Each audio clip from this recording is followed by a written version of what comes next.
Ny slogan-ko anahy manokana dia tsy afaka mandroso irery fa ny fahafinaretako kokoa alohan'izao mandroso dia ny ekipa miaraka amiko miroso ihany koa.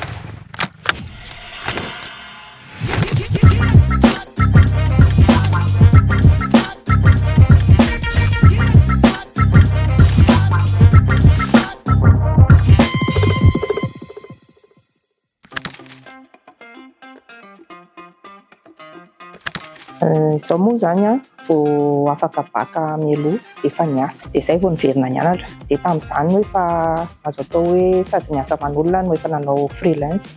Dia efa nitsiry tao anatiko tamin'izany no handraraha. Nianatra tao amin'ny SCAM ihany koa dia nitaizaina tao anatin'izay. Anisan'ny kolontsaina nampitaina taminay foana hoe miasa aman'olona fa afaka manatanjona ihany koa handraraha. Dia raisiko an-tanàn-droa izay fandrarahana izay nanomboka tamin'izany mandraka ankehitriny. Ny CEO tsy takiana raha tsy hoe nga entreprise familiale le orinasa. Na efa voasafidy raha hoe handimby ny ray aman-dreny ny zanaka, misy fianarana sy atana tohatra maro be vao tonga amin'izay. Mizotra tsikelikely ohatra ny ankizy vao teraka dia miana mandeha ihany io dia mbola misy dingana maro be ny olona anankiray vao afaka hiteny ny sehatra amin'ny hoe CEO izy. Matetika moa zany raha ny eto amintsika no hita dia mety hoe mizara 2 na 3. Misy izy araka ny teneniko teo ohatra na zao hoe mijanona teo amin'ny baka aloha nisy fotoana dia sady niasa aman'olona no nanao freelance. Midingana amin'ny sehatra hafa ny orinasa anankiray dia misy fianarana tokony atao. Izay zany tena zava-dehibe.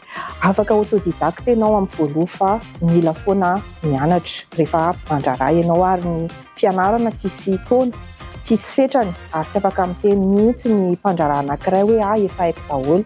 Na manodidina anazy raha maro ny expert manoro anazy. Izay moa anisany ihany koa fanetretena tokony hanana mpandraraha anankiray. Dia ny fahatelo ihany koa ny manodidina. Tamin'izay nianatra moa dia nitenenin'izay mpampianatra izay foana hoe ny réseautage. Manomboka eo ampianarana première année io réseautage io na alohan'izay fa tsy hoe fa miandry any aoriana be. Ao ihany koa ny fahafantarana ny zava-mitranga. Vailla formative moa fiantsoantsika azy taty aoriana ary mbola tohizina foana io tsy hoe ho an'ny eto an-toerana ihany fa maneran-tany ary tokony miantisipe ianao ny zavatra mety hitranga ary mpandraraha tsy hoe miatrika fotsiny na misadapte fotsiny fa tokony efa miezaka miantisipe ny zavatra mety hitranga na mbola tsy mitranga. Tena ianarana io fahaizana mitantana io. Misy mety hoe ao anaty fa ny fitantanana amin'ny lafiny rehetra dia fianarana ary fianarana araka ny tenena teo isan'andro. Dia tsy afaka ianao hoe tonga dia haka sehatra ambony be raha tsy hainao ny atana tohatra rehetra. Dia izay zany misy fianarana atao misy expérience atao ary indrindrindrindra koa misy ataontsika hoe zavatsarotra maro be lalovana sy nahavoa dia ireny hoentina ho lesona. Ny zavatra mitranga amin'ny fiainana tsy tonga ho azy fa misy antony. Mahalehibe antsika kokoa reny, mahatonga antsika koa reny eritreritra ary mahatonga antsika handroso kokoa amin'ny sehatra misy antsika dia ohatr'izay ny fitantanana. Leadership nanomboka tany am-pianarana aloha ny anarana azy dia mamaky boky foana dia s'informer foana.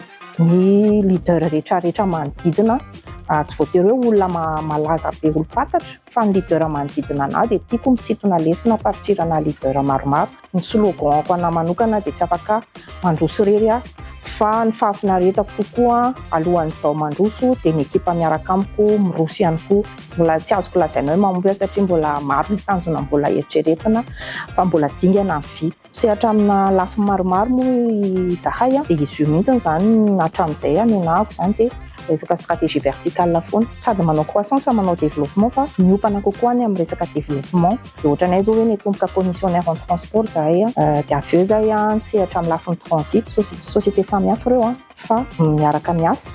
Dia après zay nanana société de transport routier dia nanana sourcing dia izay le stratégie verticale de développement. Dia en même temps zay manao croissance ihany koa miaraka amin'ireo izay efa mpanjifa niaraka taminay amatony atao hoe loyal zany dia indray stratégie de croissance dia izay le izy hoe le secteur misy anao no ezahanao ampiroboroboana sy hifantohana sy alehibiazana. Ny mpandraraha misy sakana matetika Fa ny atao hoe anisan'ny sakana ihany koa dia resaka ataontsika hoe paramètre international satria ohatra hoe tsika zao miaina ny resaka guerre dia misy impact aty amintsika izay. Vao niaina zany tsika tamin'ny volana janoary teo dia niaraka misedra an'iny daholo dia ireny koa impact izay tsy ahafahana zany mi-anticiper fa misadapte. Ohatra ihany koa ny any ivelany any manana politika ny firenena hoe amin'ity volana ty tampotampoka na mandritra an'ity trimestre ty dia lasa miova indray ny fandehanany sambo. Dia ireny zany tsy maintsy misadapte ianao satria ireny impact international izay tsy voamaîtriser fa mila misadapte zany par rapport amina contexte ohatr'ireny.